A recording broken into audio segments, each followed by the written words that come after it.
ঘর সংসার ঠিক রাখতে পারিস না, আবার মার কাছে এসে নাটক করিস। তুমি আমাকে এইভাবে বোঝো মা? তো কিভাবে বুঝবো? তুই তো আমাকে কিছুই বলিস না। হাজবেন্ডের ঘর ছেড়ে চলে আসা এত সহজ না। ভালো, এটা বেশ ভালো। বড় চাচার চিকিৎসার জন্য গ্রামের জমি বিক্রি করবে, করো, কোনো সমস্যা নাই। কিন্তু আমার অংশটা আমাকে বুঝিয়ে দাও। তোর আবার অংশ কিসে? এই যে আমি এই বাসায় থাকি, আপনাদের সাহায্য নিয়ে চলি, সত্যি তো আমি একটা বার্ডেন এই বাসার জন্য, তাই না? এইটা তুমি আবার কি বলছো? তুমি তো আমাদের পরিবারের একটা অংশ। সাব্বিরের কথাগুলো আসলেই সত্যি।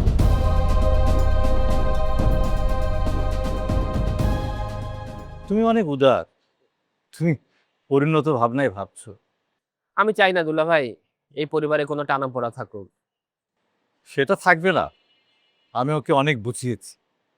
সেটা ঠিক আছে দুলা ভাই, কিন্তু ওর ভবিষ্যৎ যেন সুন্দর হয় সেটা তো আমাদেরকেই ভাবতে হবে, তাই না?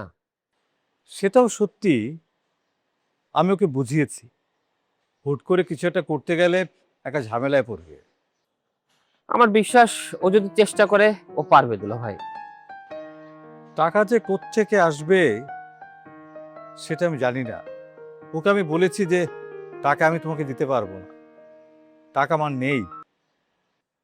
ও বলেছে ও অন্যভাবে ম্যানেজ করবে। সেটাই চিন্তার কথা। ও যে কিভাবে কি করবে ও নিজেও সেটা জানে না। দুলা ভাই আপনি ওর সাথে একটু কথা বলেন, ও যেন ভুল পথে চলে না যায়। বলেছি আমি, প্রয়োজনে আবার বলবো। দেখো, ছেলে মেয়ে বড় হয়ে গেলে না, ওদের না আর কন্ট্রোল করা যায় না ঠিক মতো। সেটাও ঠিক, তবে আমি চাই ও যেন ভালো থাকুক। সেটা তো আমরা সবাই চাই। আর দুলা ভাই আমি আপনাকে কথা দিচ্ছি, আমি এই ব্যাপার নিয়ে আর মন খারাপ করে থাকবো না। ভালো, তুমি তোমার কাজটা মন দিয়ে করো, ধরো। হ্যাঁ, এবার আমি নতুন করে শুরু করবো দুলা ভাই। আমি আছি তোমার পাশে, কোনো চিন্তা করবে না। সে তো আমি জানি দুলা ভাই, সেই জন্যই তো সাহস করে দাঁড়াতে পারছি।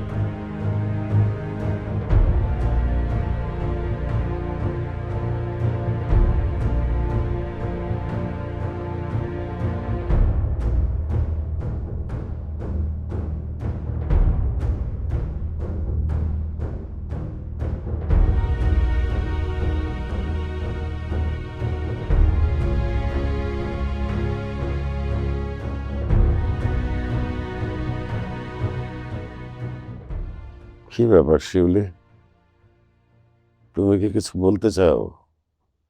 অনেকক্ষণ ধরে চুপচাপ বসে আছো। কিভাবে যে শুরু করব ভাইজান বুঝতে পারছি না। সাব্বিরের বিষয়? হ্যাঁ ভাইজান, সাব্বির তো আজকে অনেক ঝামেলা করলো। আবার কি করলো? সেদিনেরটা তো শুনলাম, নতুন করে আবার কি করলো? ওর বাবা ডেকে ওর সাথে কথা বলল, শান্তভাবে বোঝাচ্ছিল, কিন্তু ওর সেই ওই একই কথা, ওর টাকা লাগবে, ব্যবসা করবে, থেকে আমরা টাকা জোগাড় করে দিব সেটাই ওর কোনো মাথা ব্যথা নেই। এমনকি জায়গা জমির বিষয়ে কথা তুলল। হুম, ব্যবসা করতে চাওয়াটা খারাপ কিছু না, ভালো। কিন্তু ও কি পারবে? ওর তেমন বুদ্ধি শুদ্ধি তো দেখি না। এই কথাটাই ওর বাবা ওকে বলছিল, কিন্তু ওর সেই একই কথা, ও ব্যবসা করবে, ও নাকি ওই লাইনে লেখাপড়া করেছে, ওকে কেউ ঠকাতে পারবে না, আমরা বোকা, এই জন্যই আমাদেরকে ঠকায়। এই বয়সে সবাই নিজেকে খুব চালাক ভাবে। শুধু তাই না ভাইজান, কথাবার্তা এমন ভাবে বলছিল না, ওর বাবা তো খুব কষ্ট পেয়েছে, আর আমি তো ভয়ই পাচ্ছিলাম। আমি কি একবার ওর সাথে কথা বলে দেখবো, দেখি বোঝাতে পারে কিনা? না না ভাইজান, দরকার নেই, আমার ছেলেকে তো আমি চিনি, ওর বাবার সাথেই তো উল্টাপাল্টা কথা বলে, আর আপনার সাথে যদি এরকম বেয়াদবি করে না, আমরা কিন্তু সহ্য করতে পারবো না ভাইজান, কোনো দরকার নেই কথা বলা। আচ্ছা ঠিক আছে, তোমরাই বোঝানোর চেষ্টা করো। আচ্ছা, মিথিলা কি বলেছে এই ব্যাপারে? মিথিলা তো এই বিষয়ে কিছুই বলে না। আমি তো ভেবেছিলাম মিথিলাই ওকে সবকিছু শিখিয়ে দিচ্ছে, কিন্তু জিজ্ঞেস করাতে বুঝলাম ও এই বিষয়ে কিছুই জানে না। আমি তো ওকে জিজ্ঞেস করাতে ও একদম সরাসরি নাই করে দিল। সাব্বির ওকে বলেছে ও ব্যবসা করতে চায়, দরকার হলে ওর বাবার বাড়ি থেকে টাকা আনবে। কিন্তু মিথিলা এক কথায় বলে দিয়েছে ও বাবার বাড়ি থেকে টাকা আনতে পারবে না। ও, শ্বশুর বাড়ি থেকেও টাকা আনতে চায়? কিন্তু আমাদের সাথে কি হয়েছে, কি বলেছে, এই সব কিছু নাকি মিথিলা জানে না। খালি এতটুকুই জানে যে ও খালি ব্যবসা করতে চায়। যদি না জানে তাহলে তো ভালোই। কিন্তু আজকে একটা জিনিস খেয়াল করলাম, তোমার আর মিথিলার কোনো ঝগড়ার শব্দ তো পেলাম না। আমিও কিন্তু ওটাই ভাবছি ভাইজান। আজকে না কেমন যেন সব অন্যরকম ভাবে চলছে। কিরকম? আজকে আমাকে মিথিলা বলে, আপনাকে কোনো কাজ করতে হবে না, আপনার বয়স হয়েছে, আপনি এখন আরাম করবেন, সংসারের সব কাজ আমি করব। তাই নাকি? পারুকে নিয়ে তো সে সংসারের সব কাজই করছে, রান্না বান্না, ঘর গুছানো সবই, আর আমাকে তো একদম পাশে বসিয়ে রাখলো। তাহলে তো ভালোই। মেয়েটা যদি বুঝে থাকে তাহলে তো শান্তি। ভালো তো ভাইজান, কিন্তু ব্যাপারটা না আমার কাছে কেমন যেন অদ্ভুত লাগছে। অদ্ভুত লাগছে কেন? হঠাৎ করেই এত পরিবর্তন একদিনে, বিষয়টা কি আপনার কাছে স্বাভাবিক লাগছে ভাইজান? কখনো কখনো মানুষ হঠাৎ করেই বদলায় শিউলি। হয়তো মেয়েটা নিজের ভুলটা বুঝতে পেরেছে। জানি না ভাইজান, আমার কেন যেন মনে হচ্ছে এর ভিতরে অন্য কোনো রহস্য আছে। হ্যাঁ, কর। আর তোর চাকরি হয় নাই মানে তুই ব্যবসা করবি, আর কোনো কিছু চেষ্টা করবি না?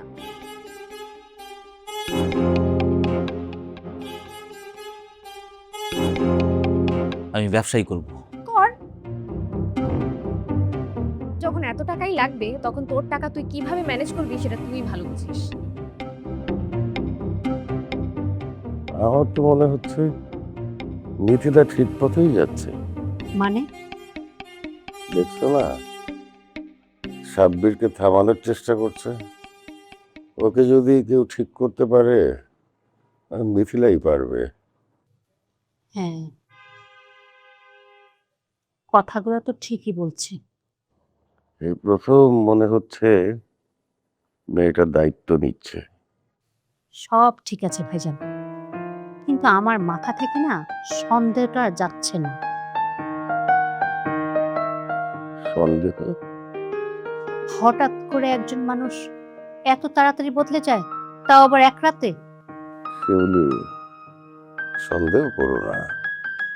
সংসারে মানুষ এভাবেই শেখে, এভাবেই বদলায়। দেখি, কিছুদিন দেখি, এভাবে যদি বদলে যায় তাহলে তো ভালো। হ্যাঁ, সময়ই সবকিছু বদলে দেয়। ওরা তো আমাকে কাজ করতে দিচ্ছে না, চুপচাপ বসিয়ে রাখছে। আমিও বসে থাকি, দেখি ওরা কি করে। ঠিক আছে, চুপচাপ দেখো, তাড়াহুড়া করে কোনো কিছু বোঝার দরকার নাই।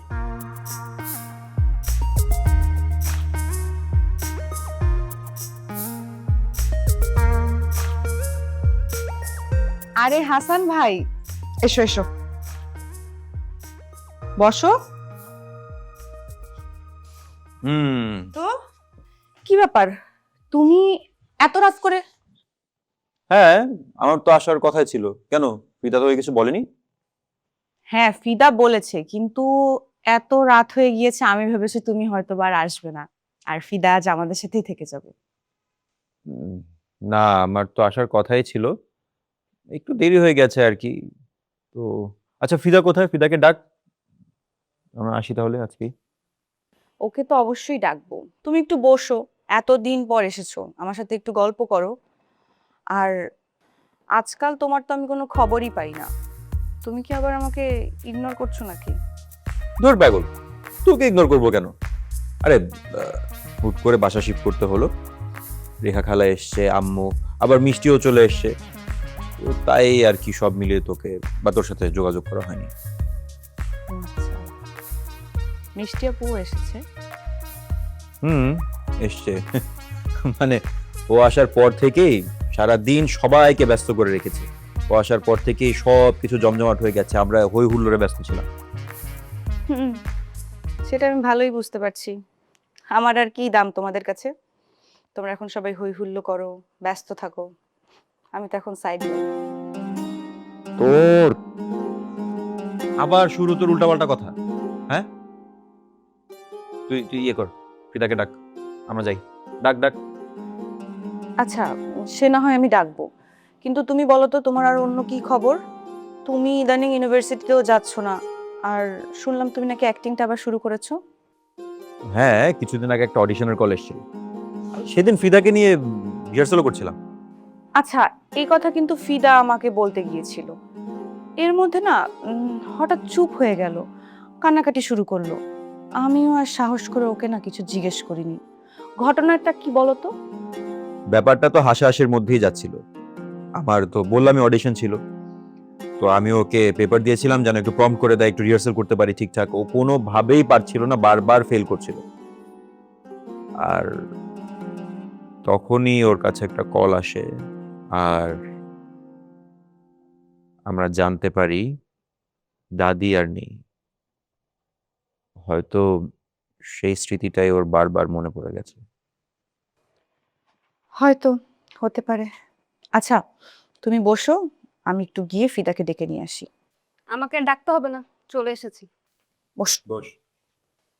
তুমি কখন আসলে ভাইয়া? আমি তোমারই ওয়েট করছিলাম। বেশ কিছুক্ষণই হয়েছে, আমি আর জেরিন গল্প করছিলাম। তুই কখন কি রেডি? হ্যাঁ, আমি রেডি। আগে তুমি যেহেতু এসেছো, ডিনারটা করেই যাও। না না না, এখানে খাওয়া যাবে না, বাসায় গিয়ে খাবো। কেন, রেখা খালা কি আবার নতুন কোনো রেসিপি ট্রাই করেছে নাকি? হ্যাঁ, উনি তো করেই। আরে আসলে মিষ্টি এসছে না, তো প্ল্যান করেছি যে আমরা সবাই মিলে বসে একসাথে খাবো। তাই নাকি? মিষ্টি আপু এসেছে, তাহলে তো অনেক মজা হবে। এই কিরে, তোর এরকম চোখের পাতা নিচের দিকে কেন? কি হয়েছে তোর? আরে না, কিছু না। তোমাদের তো এখন খুব ভালো সময় কাটবে, কত আনন্দ করবে তোমরা। তুই এদিকে তাকা। তুই একটা কাজ কর, আমাদের সাথে চল, আজকের রাতে আমাদের সাথেই থাকবি, চল। না না, সেটা হবে না। আরে সেটা হবে না মানে কি অসুবিধা? তুই আমাদের সাথে থাকতেই পারিস। অনেক কিছু হবে। চাচিকে বললে চাচি আবার আব্বাকে বলবে, আব্বা আবার আমাকে জিজ্ঞাসাবাদ করবে কই ছিলাম, কার সাথে ছিলাম। কোনো দরকার নাই। হ্যাঁ, এত কিছু ভাবিস না। তুই কাজ কর, তোদের বাবার নাম্বারটা দেওয়া। হুম? আমি আমি আমি ডিরেক্ট কথা বলবো। তোমার তো দেখি বেশ সাহস। তোমার এই সাহস তোমার কাছেই রাখো, কোনো দরকার নাই। কিন্তু জেরিন, তুমি গেলে আসলে অনেক মজা হতো। আমি, তুমি, রুশো ভাই, মিষ্টি আপু সবাই একসাথে থাকতাম, গল্প করতাম। হ্যাঁ, আজকে তো সারা রাত গল্প হবে, পুরাতন সব স্মৃতি আমরা রিফ্রেশ করব। কিন্তু একটা কথা রুশো ভাইয়া, আগের মতো ওরকম ভূত-টুতের কাহিনী করো না কিন্তু। এই ভূত টুত মানে আবার কি? আরে একবার হয়েছে কি, আমরা সবাই মিলে চিন্তা করলাম যে রেখা খালা আর সাজে ফুপুকে একটা সিন্ডিকেটের মধ্যে ফেলবো।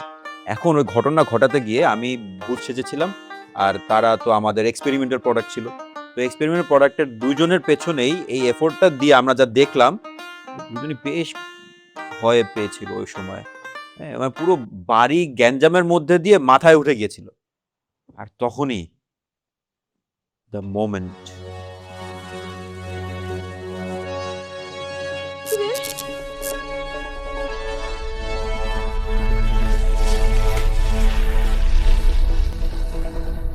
আসসালামু আলাইকুম। বিগত 100 বছর ধইরা আমি এই বাড়িতেই বসবাস করি। কাল রায় তোর সিসিঙ্গার পুডিং এর গন্ধ পাইয়া আমি জায়গা উঠছি। আমি আজকা থেকে প্রতি রাতে আমো, তোর প্রতি রাতে আমার লেগা রান্না করতে হইব। একা আমো না, পুরা পরিবার লয়ে আমো। তোর গার মটকা খাইব, তোর পুরা গার মটকা খাইব।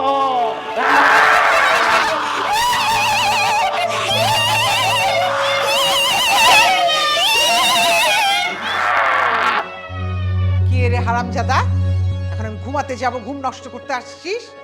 তোর কি খেতে কোনো কাজ নাই? আমি তোর দিওয়ানা। 100 বছর 100 বছর ধইরা আমি তোর লিগে অপেক্ষা করছি। চর দিয়া দাঁতগুলো সব ফেলে দিব, বুঝলি? অপেক্ষা করছিস, আমি কি বুঝি নাই তুই কে? তোমরা কিন্তু বেশ দুষ্টু। আচ্ছা, তারা কি ভয় পেয়ে পালিয়ে গিয়েছিল নাকি? না, পালানোর অবস্থা তাদের হয়নি, পালানোর অবস্থা আমাদের হয়েছিল। পরের দিন সকালে আন্দালিবদা যে অ্যাকশনটা নিয়েছিল, আর একটু হলে তো যাক, ও অনেক লম্বা কাহিনী। সত্যি তোমরা কিন্তু ভীষণ দুষ্টু। দুষ্টু তো অবশ্যই, আজকে অনেক মজা হবে। করো, মজা তো তোমরাই করবে, মজা তো আর আমার কপালে নেই। তোর কি বলিস সেগুলো? এই, তুই রেডি হবি না? চল তাহলে। আচ্ছা তোমরা একটু বসো, আমি সবাইকে বলে আসি। হ্যাঁ,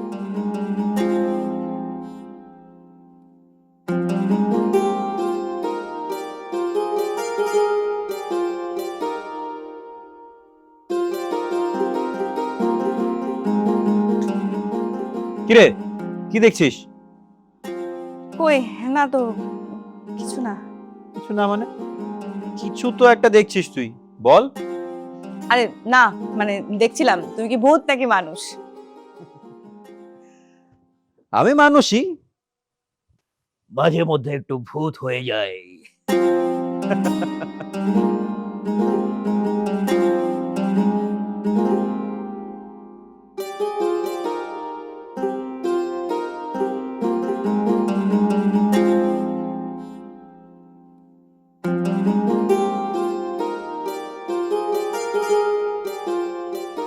কি ব্যাপার আপা, তুমি এই সাত সকালবেলা ছাদে, ঘটনা কি? কোনো ঘটনা নাই, রান্না বান্না তো আর করবো না। আরে সংসারের ঝামেলার জন্য তো নিজে কোনো আরাম করতে পারি না, তাই ভাবলাম এখন একটু ছাদে যাই, ছাদে দিয়ে বাতাস খাই, ঘুরি বেড়াই, একটু আরাম করি, এই আর কি। আরাম করো ঠিক আছে, রান্না বাড়ি যদি না করো তাহলে আমাদের খাওয়া দাওয়ার কি হবে? ও বুঝতে পারছি, তোর রান্না নিয়ে কেন এত চিন্তা। শোন, তোর খাওয়া নিয়ে তোকে চিন্তা করতে হবে না। আরে পারু আর মিথিলা আছে না, কালকে দেখলি না, নাস্তা থেকে শুরু করে রান্না বান্না খাওয়া দাওয়া সবই তো ওরা করলো। এখন থেকে ওরাই সামলাবে, তুই নিচে গেলে নাস্তা রেডি পাবি। খাবারের চিন্তা না হয়ে গেল, কিন্তু তুমি এত রিল্যাক্স কেন? তুমি তো এই স্বভাবের না আপা। আরে রিল্যাক্স আছি কারণ আমার তো কোনো কাজ নাই। মিথিলা তো আমাকে কিছু করতেই দেয় না, সব কিছুই ও সামলাচ্ছে, সংসার ও নিজের হাতে নিতে চায়, আমি দূরে বসে দেখছি। আচ্ছা, মানে তুমি ওদের পরীক্ষা করছো নাকি? আরে পরীক্ষা না, পর্যবেক্ষণ বল। ওরা দায়িত্ব নিয়েছে, আমি দূরে দাঁড়িয়ে দেখছি ওরা কতটা কি করতে পারে। তাহলে তো ভালোই, মিথিলা যদি ঘর সামলায় তোমার তো আরাম, আর সবার জন্যই তো ভালো, তাই না? হ্যাঁ, ওরা যদি বুঝে থাকে তাহলে তো ভালোই, আর এর ভিতরে যদি অন্য কিছু থাকে। অন্য কিছু মানে? তুমি কি কোনো কিছু টের পাচ্ছ নাকি আপা? এখনো এতটা পরিষ্কার না, কিন্তু আচরণে তো কিছুটা বদল আছেই। হঠাৎ করে কেন এরকম পরিবর্তন হয়ে যাবে, হঠাৎ করে এতটা দায়িত্বশীল হয়ে যাওয়ার কারণটা কি, সেটাই জানতে ইচ্ছে করে। না, এমনও তো হতে পারে ও আসলে বুঝে গেছে যে সংসার সামলাতে হলে দায়িত্ব নিতে হয়, কাজকর্ম করতে হয়, তাই না? হতে পারে, আবার এও তো হতে পারে এর ভিতরে অন্য কোনো উদ্দেশ্য আছে। দেখা যাক, সময়ে কথা বলবি। তুমি কিন্তু বেশ রহস্য নিয়ে কথা বলছো আপা। আমি রহস্য করছি না, খালি দূরে দাঁড়িয়ে না বোঝার চেষ্টা করছি। এই কিছুটা সময় পেয়েছি, তাই সংসারটাকে না দূরে দাঁড়িয়ে বোঝার চেষ্টা করছি। আচ্ছা দেখো কি হয়। আচ্ছা ভালো কথা, সাব্বিরের সাথে কি তোমার কথা হয়েছে আপা? না, আমার সাথে হয়নি। তোর সাথে কি কথা হয়েছে? তুই কি ওর সাথে কথা বলেছিস? না আপা, আমার সাথে দেখাও হয় নাই, কথাও হয় নাই। একটু এড়িয়ে চলছে মনে হয়। ও আমার সামনে পড়ে না, আমি ওর সামনে পড়ি না। তুই এখনো ওর কথাগুলো মনে ধরে রেখেছিস, তাই না? না আপা, তেমন কিছু না। আসলে ওর কথা একটু খারাপ লেগেছিল তো, তাই আর কি। খারাপ তো লাগবেই, তাই বলে দূরে সরে থাকবি? দেখা হলে কথা বলবি, দেখবি আস্তে আস্তে সব ঠিক হয়ে যাবে। না, আমি আগেও দেখেছি তোর হাসান ভাইয়ের কথা উঠলেই তুই কেমন যেন অন্যরকম হয়ে যাস। আরে না না আপু, এমন কিচ্ছু না। আমি পড়ালেখা করেছি বিজনেস নিয়ে, আমি জানি ব্যবসাটা কিভাবে করতে হয়। তার মানে তুই বলতে চাচ্ছিস আমি কিছুই জানি না? তোমার অবস্থা তো আমি দেখতেছি। আমি আসলে ধরা খাওয়া লোকজনের সাথে কোনো কাজ করবো না। ধরা খাওয়া মানে? তোমার না একটা বয়ফ্রেন্ড ছিল শুনেছিলাম, সে নাকি বিদেশে যাওয়ারও চেষ্টা করছিল, গিয়েছে?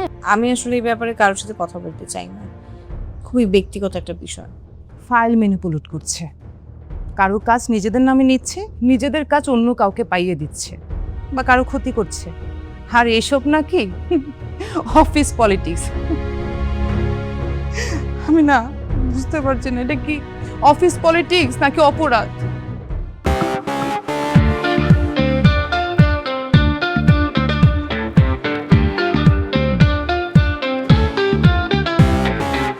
চোরাস্রোতে ভাসি, বালির ঘর বাঁধি, স্বপ্নের ফেরিওয়ালাটা দিয়ে যায়।